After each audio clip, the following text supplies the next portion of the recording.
Hey gang, so I picked up a new Fidget, well, secondhand, but new for me. And the big problem I have with it is that I cannot pronounce the maker's name. I have no idea how to pronounce this, so I'm just gonna spell it out.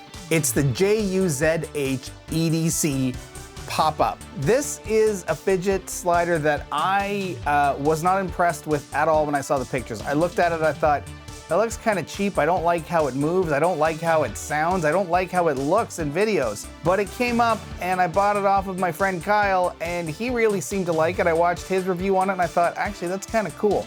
So I got it, I put a lanyard on it, tied it myself, and we're gonna review it because this thing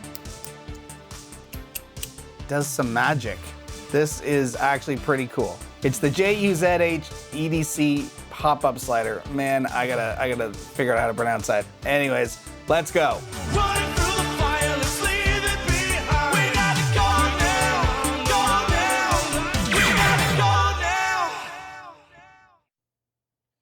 Okay, here we go with the pop-up. Now, this is a very interesting one. So this came, for one, with this lanyard. It didn't come with the lanyard tied. I added it myself, so I tied it on. I think I'm getting better at these, but this I find really benefits from an extra grip like this. Not necessary though, but it gives it that nice little extra leverage. So this is a very cool little slider. There's something about it. It's got this secondary motion. So when you push it up, it's got this little bounce, and the bounce comes from this top plate.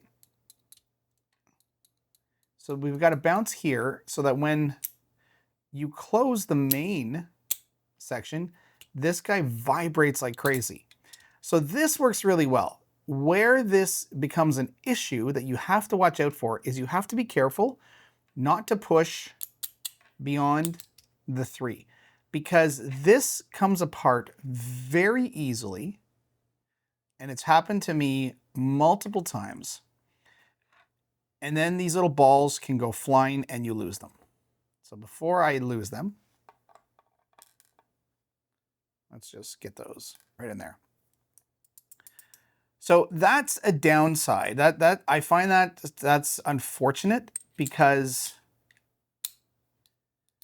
it works without the balls. Doesn't have quite the same smoothness, but again, you can push it right out. Now without the balls, it's not as much of a risk, right? Because who cares? It just comes out and you put it back in. So you can use it without the balls. Now this came with little squares of tape, and I've added those on here just to give this a little bit of a smoother movement. And then we have this little plate, and this is where all of our haptics come from, is this little bouncing. So let's open it up and see why. So we know, of course, we've got magnets here and magnets here. And that's, that's a typical slider. But we've got this little guy dancing in the middle. So let's figure out why. Okay.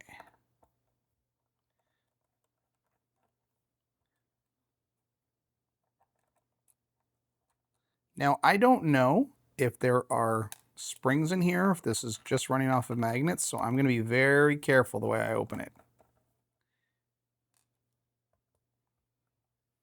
Okay. Now, I don't see any balls in here, so I don't think we have a track.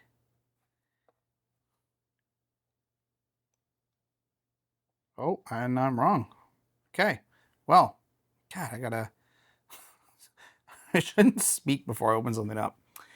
Okay, so inside we have balls and we have magnets. Now I'm guessing, I don't know, is one of these a reverse polarity?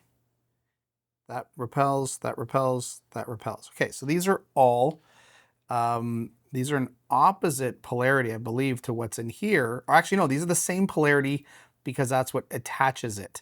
But the balls give us a little bit of this bouncing vibration. And this little notch locks in here and prevents these from sort of oversliding, I guess. And of course, our screws. So that's really all this is. We've got, looks like ceramic balls. I guess you could change those out for other balls if that's something you wanted to try. But you notice the balls don't travel far. They just sit right inside here. So it's just a little tiny movement. But man, it's just that. So the magnets inside here are enough that we separate, because the magnets are kind of aligned, so that when we move it over a bit, the magnets are now, the magnet of this plate is now sitting in between the magnets here, and it wants to send it either forward or back so it can get back to a magnet. So that's what gives it that little bounce, which is really smart, actually. I mean, it's a really, really smart way to do this. I love new stuff like that, at least new to me. All right, so we put this back in. Now, of course, we could probably tighten this, over tighten it to the point where we wouldn't get much movement, which would not be much fun. See, like right now I've over tightened, so we got to make sure. So those posts are in there. As long as they're flush, I think we're fine. Okay, and then we get our balls back in the track.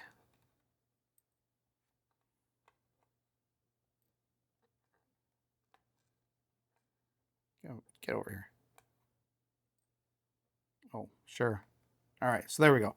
Now, one thing that's important to note is there's these little notches inside, and those notches align with these notches here. So when you're putting this in, it's problematic. You can't just slide it in because the balls get in the way. So what you want to do is line it up so that this notch matches this notch. So then really you just take it and drop it on it. That's it. So if it wasn't for the fact that this can go too far and expose the balls, I think this would actually be almost a perfect fidget. The feedback on it is, I've never felt something with that kind of a bouncing feedback, so I love that part. It's fantastic. You just have to be careful, like it's not a mindless fidget, because if you go too far, like I just did here, it'll start to expose the balls and tip out. So you don't want that. Also, there is this kind of incidental click. I don't think it was designed to click, but you do get this extra little button click. Anyways, that is the pop-up, gang. Really fun little slider, and they're usually not that expensive. Well, I mean, relatively, right, to the rest of the things in the world. But as far as sliders go, fidget sliders, I think these are pretty good. If you find one, give it a shot. All right, gang, thanks for watching.